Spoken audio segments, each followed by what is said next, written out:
Welcome back नाज़रीन programme के पहले चंक में हम सियासी उमूर के हवाले से तो बात कर रहे थे, लेकिन खासतौर पे अफगानिस्तान की जो अहम डेवलपमेंट इस वक्त आ चुकी है, खासतौर पे नेगोशिएशन का जो प्रोसेस है वो रिज्यूम हो चुका है।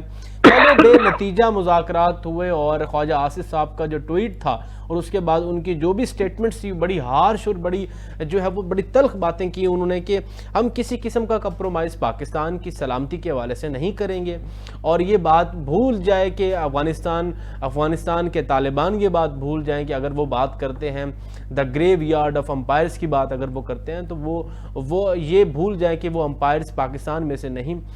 ठीक है, हम समझते हैं कि अफगानिस्तान एक जंगी माहौल में रहा है, लेकिन वो जो एक अपने आप के साथ एक टैग लगाते हैं कि वो अमेरिका को शिकस्त दे चुके हैं, रशिया को शिकस्त दे चुके हैं, लेकिन वो ये बात भूल चुके हैं कि हमेशा पाकिस्तान ने उनको साथ दिया है। पाकिस्तान ने 40 लाख से लगभग जो है वो रेफ्यूजीज़ जो थे अफ़गान उनको पनाह दी, लेकिन आज जो है वो उनको वो चीज़ याद नहीं है, वो भूल गए। आजकल प्रॉक्सी बने हुए हैं इंडिया के।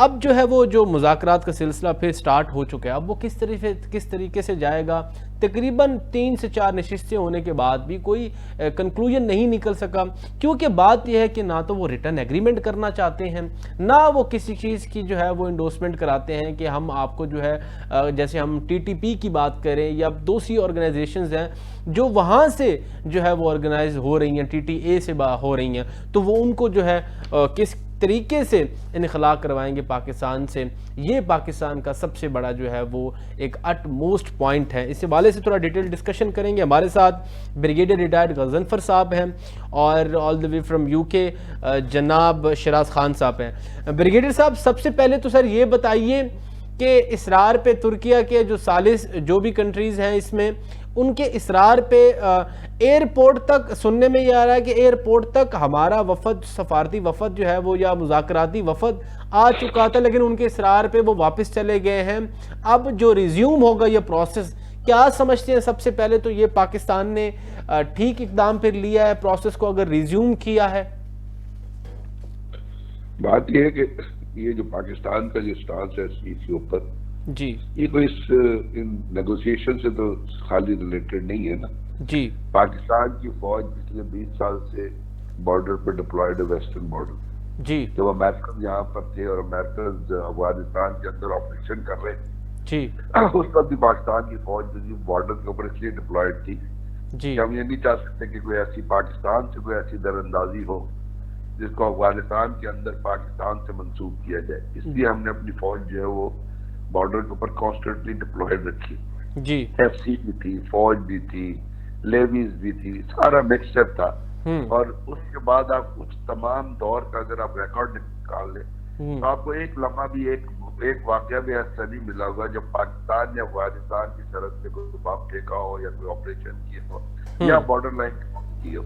पाकिस्तान ने वहाँ बार्ड वायर लगाई, पाकिस्तान ने वहाँ चेक पोस्ट बनाई, फोर्ट्स बनाए, इसलिए कि पाकिस्तान से दरअंदाजी होकर अफगानिस्तान के अंदर रह जाए। अब जब अमेरिकन चले गए और ये मुनाफिकों की हुकूमत आ गई तो उस वक्त इन्होंने भी अपनी चेक पोस्टें बनाई। जब इन्होंने अपनी चेक पोस्टें पाकिस्तान चेक पोस्ट के अपोजिट बनाई तो इसका मतलब एक ये है स्टेट अवे के बॉर्डर इन्होंने तस्लीम कर लिया। जब इन्होंने चेक पोस्टें बनाई ना, ड्यूरल लाइन इन्होंने तस्लीम कर दी। और ड्यूरल लाइन है वो आपको पता है बिल्कुल डिमार्केट की गई थी अमीर अब्दुल रहमान की डिमांड के ऊपर जी। उसने British east India British east India company demand की थी बिल्कुल आप इस बॉर्डर को, अफगान बॉर्डर को और सब कॉन्टिनेंट बॉर्डर को जो है वो डिमार्केट करे। तो ड्यूरन आया था यहाँ पे और उसने आके ड्यूरन ने डिमांड किया था जी बिल्कुल। उसके बाद मुख्तलिफ मौके पे पाकिस्तान ये साइक्लोपीडिया ब्रिटानिका भी आ गई, गूगल में भी आ गई, दुनिया के लाइन आ गई और ये परमानेंट लाइन है, इसको कोई माई का बाप चेंज नहीं कर सकता जी। ये इसी तरह रहेगी। अब वहां पे कुछ ऐसे साइकोपैथ बेवकूफ लोग मौजूद है, बेगैरत लोग मौजूद है जो अपने फायदे के लिए जी अपने फायदे के लिए वो इस इशू को जो है वो उठा के और एक दहशतगर्दी का माहौल जो है वो पैदा करती है। वैसे तो अफगानिस्तान की तारीख ये है कि उन्होंने हर उस शख्स की पीठ पे छुरा घोंपा है जिसने उन पे एहसान किया जी। जो चाहे वो जाहिर शाह था, चाहे वो दाऊद था, चाहे वो तरकई था, हर एक को इन्होंने पीठ की चुरावी, इनकी पीठ पे हर एक के महल पे इन्होंने हमला किया। क्योंकि उसके बाद साथ ये जब हमारे रूस ने, जो आप कहते हैं ना ग्रेव यार्ड ऑफ अम्पायर के नाम से जानते हैं जी, तो जब रशिया ने हमला किया था तो आपको याद है रशिया के साथ इनका मायदा हुआ था और रशियन टैंक जो है वो इनकी मेन रोड पे चल के काबुल तक आ गए थे, इन्होंने कहीं नहीं रोका था रशियन टैंक। सही बात है, बिल्कुल। रेजिस्टेंस उससे होती जिससे पाकिस्तान की ISI ने और CIA ने, अमेरिकन ने इनका साथ दिया, वहां पे पाकिस्तान CIA ने, ISI ने इनका साथ दिया, पाकिस्तान के लोग जाके इनके शाना बना शाना लड़े।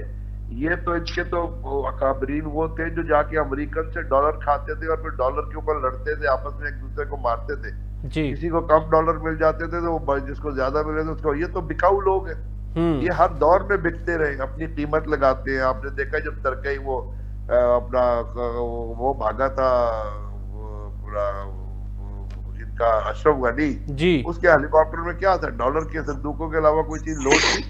जब वो करजाई भागा था वो क्या लेके, तो ये तो बिकाऊ लोग हैं, इनका कोई गैरत नहीं है, ये इनका कोई मजहब भी नहीं है, इनका कोई बिलीफ। तो सर यही तो मौतवाना सवाल है, यही तो मौतवाना ब्रिगेड साहब सवाल है कि जब बिकाऊ लोग हैं तो इनके साथ फिर रिटर्न एग्रीमेंट करके, या हम दोहा एग्रीमेंट की अभी तक कोई इम्प्लीमेंटेशन नहीं हुई, तो फिर रास्ता तो फिर एक ही रहता है सर कि इनको फिर वो बात वही लातों के बहुत बातों से नहीं मानते, जैसे इंडिया नहीं मान रहा था, इसको भी फिर उस तरीके से हमें जो है वो हैंडल करना चाहिए। बात ये है कि मैंने आपसे बताया ना, एक चीज मैंने आपसे जिक्र किया जी कि पाकिस्तान की फौज 20 साल तक डिप्लॉय रही है जी, उसमें कोई इसने क्या ये चीज क्या मैसेज दे रही है दुनिया को जी। और हमारी जितनी हमने वॉर लड़ी है वो अपनी नेशन स्टेट की बाउंड्री के अंदर लड़ी है, जिसमें हमारी बेतहाशा शहादतें हुई, 4000 हमारे सिक्योरिटी फोर्सेस के लोग शहीद हुए, 60,000 सिविलियन शहीद हुए। कल भी वहाँ पे अपर कोरम में, सेंट्रल कोरम में 2 ऑफिसर हैं, कैप्टन नोमान और एक और यंग ऑफिसर था, वो शहीद हुए क्योंकि उन्होंने रिलीफ कॉन्वॉय पे हमला किया। 6 जवान के पाकिस्तान ये मैसेज देना चाहता है कि जी हम अपने बॉर्डर के अंदर जो जंग लड़ रहे हैं जी, वो इनिशिएट हो रही है अफगानिस्तान के अंदर से। उसको अफगानिस्तान की ये मुनाफिकीन की गवर्नमेंट, जिसको पूरी दुनिया नहीं मानती, वो उन दहशतगर्द ग्रुपों को हार्बर कर रही है, ट्रेन कर रही है, लॉज कर रही है, सुपरवाइज कर रही है। और ये मास्को फॉर्मेट के अंदर ये चीज ईरान ने भी कही, रशिया ने भी कही, चाइना ने भी कही।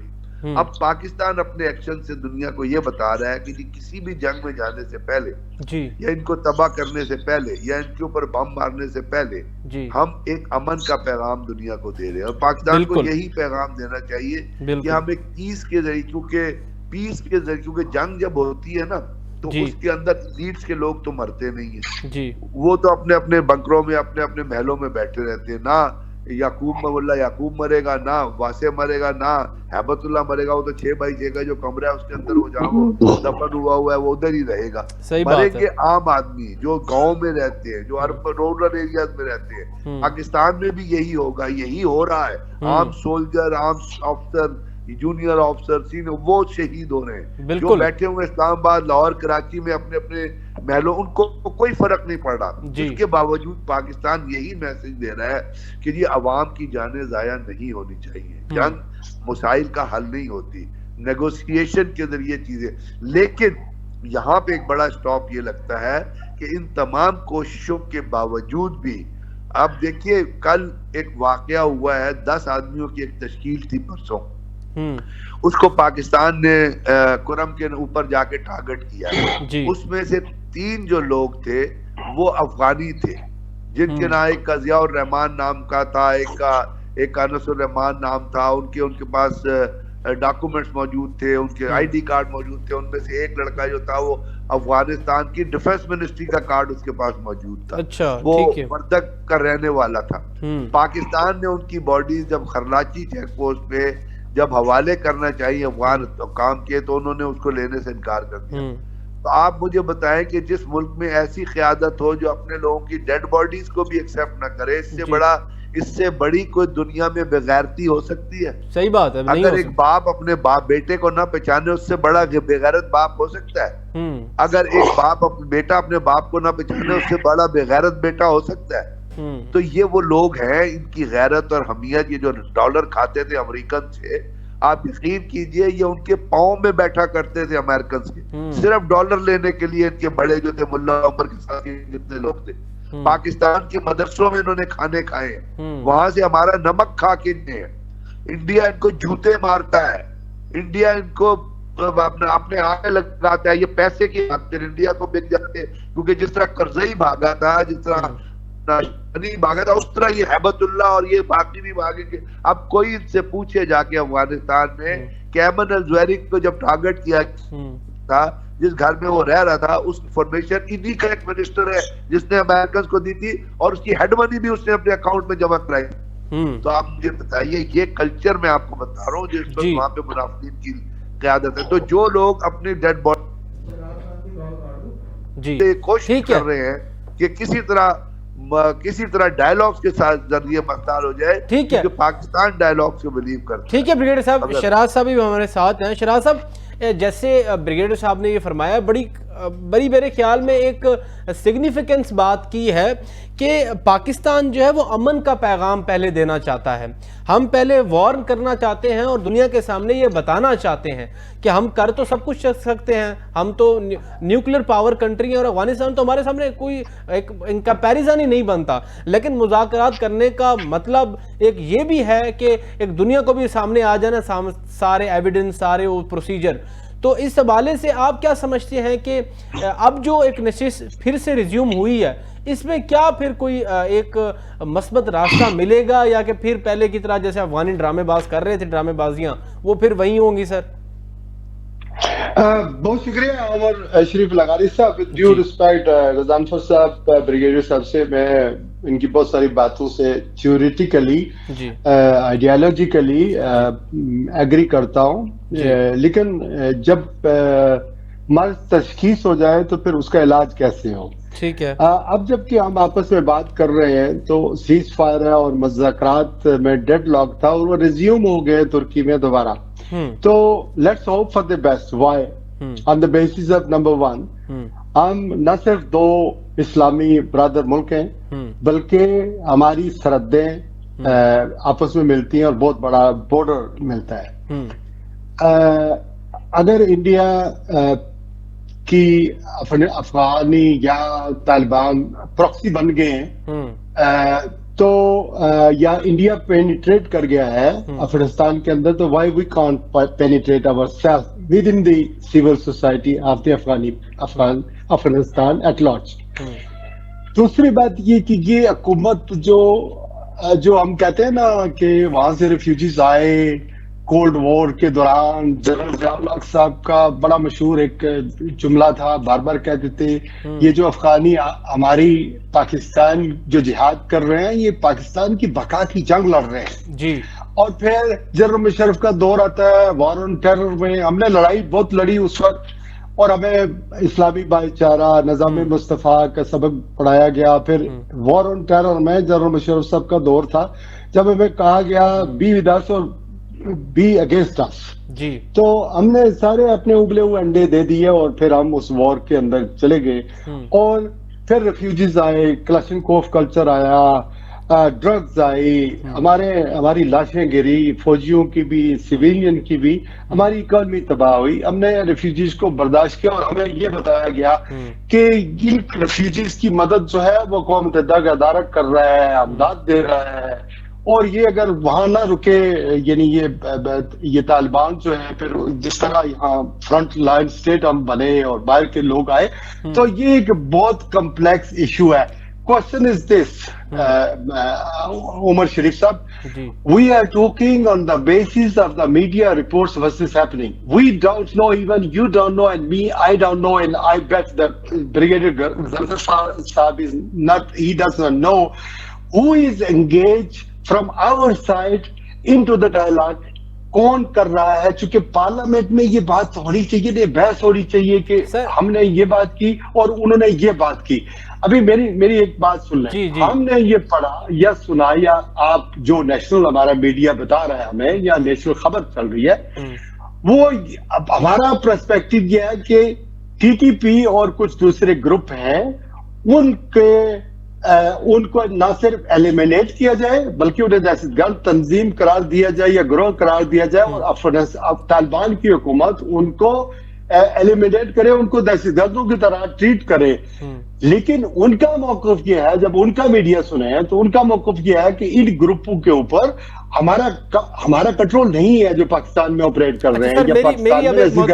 मेरी एक बहुत बाना गुजारिश सुन लें सर, बात यह है कि जो बात अब इस नेगोशिएशन के दौरान हुई है या इससे पहले सिनेरियो भी देखें, आप कह रहे हैं कि let's hope for the best, ठीक है। एक कंट्री ऐसी है जिसपे किसी किस्म का बहरान पड़ता है, उसमें मुहाजिरीन रेफ्यूजीज जो हैं वो पाकिस्तान भी आते हैं और ईरान भी उस चीज़ का विक्टिम है। ईरान ने भी बड़े सालों में इसमें बड़ा स्ट्रगल की है, पाकिस्तान ने इनको पनाह दी।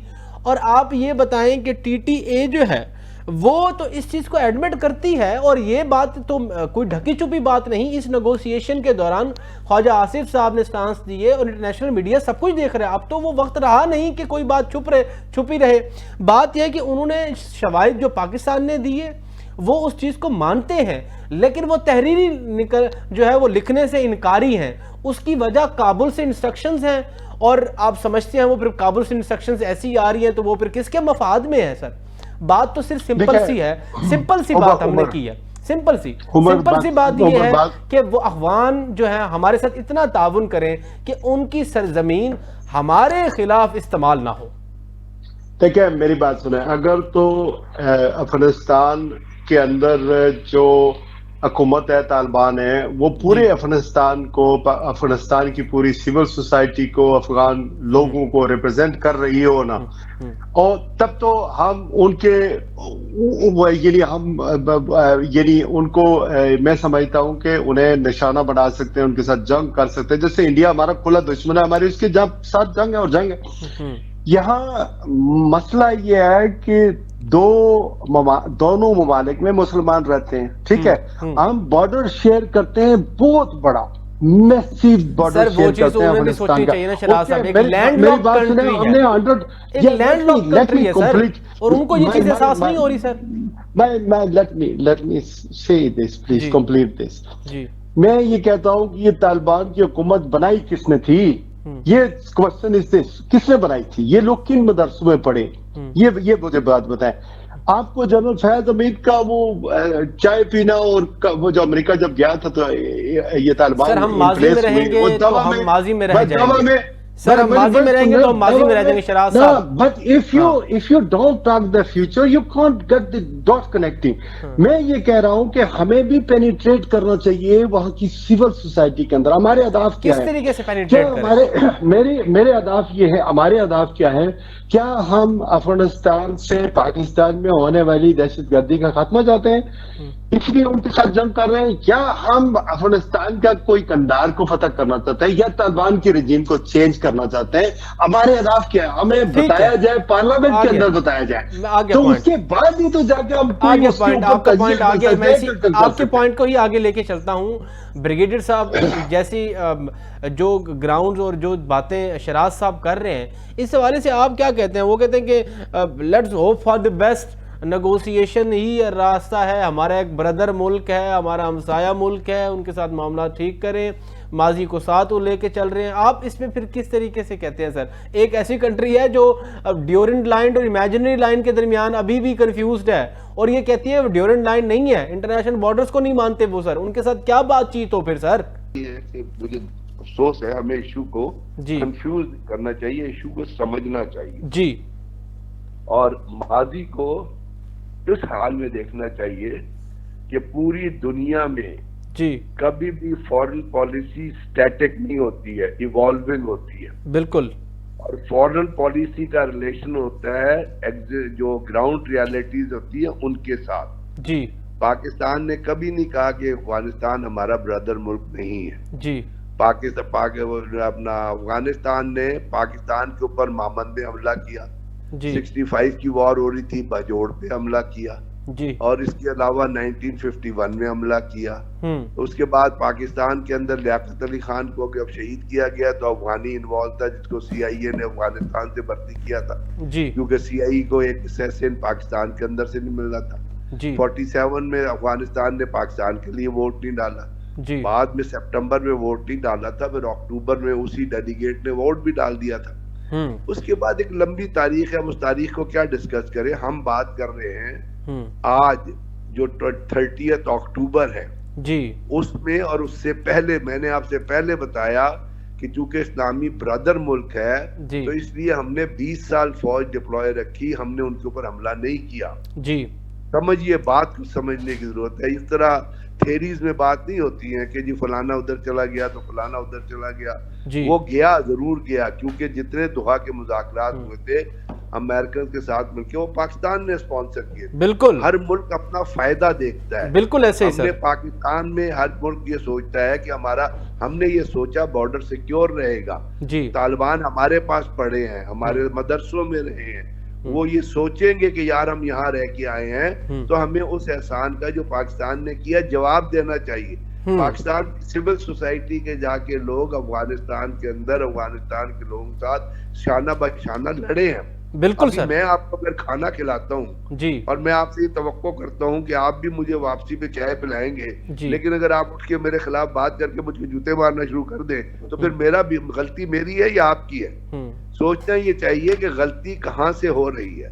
पाकिस्तान इस वक्त भी पाकिस्तान का 1 पॉइंट एजेंडा है। चले पाकिस्तान झूठ बोल सकता है कि जी वहां पे दहशतगर्द ग्रुप है। मॉस्को फॉर्मेट में आपने तकरीरें नहीं सुनी अमेरिका की? बिल्कुल, सॉरी उसकी रशिया सर आपका पॉइंट आ गया, प्रोग्राम का वक्त खत्म होने को। सर वेड साहब आपने बड़ी आखिर में कमाल की बात की। शराज साहब जरा इस बात को काइंडली जरा इस पे जरा गौर फरमाइएगा कि हमारा 1 पॉइंट एजेंडा है कि मेहरबानी फरमा कर अफगान सरजमीन पाकिस्तान के खिलाफ ना इस्तेमाल हो, और ये एजेंडा पाकिस्तान का नहीं, बहुत सारी इंटरनेशनल कंट्रीज इस पे कंसर्न करती हैं। ब्रिगेड साहब बहुत शुक्रिया, आपने वक्त दिया। शराज साहब आपने वक्त दिया, आपका बहुत शुक्रिया। नाज़रीन, प्रोग्राम का वक्त ख़त्म होने को है और ये सूरत हाल किस तरीके से जाती है, नशिस्त तो अब रिज्यूम हो चुकी है नेगोशिएशन की, अब मामला किस तरीके से जाता है ये ख़ास तौर पे जो सालिस कंट्रीज़ हैं अब उनको भी सोचना होगा, ख़ास तौर पे जो तुर्किया है या कतर है। अगर फिर भी कोई नाकामी होती है तो मेरे ख्याल में तमाम उन कंट्रीज़ को जो इसमें सालिस हैं उनको फिर पाकिस्तान का साथ देना चाहिए। अपने मेज़बान उमर शरीफ लिगारी को इजाज़त दीजिए, इंशाअल्लाह कल आपसे फिर मुलाकात होगी। अल्लाह निगहबान, पाकिस्तान जिंदाबाद।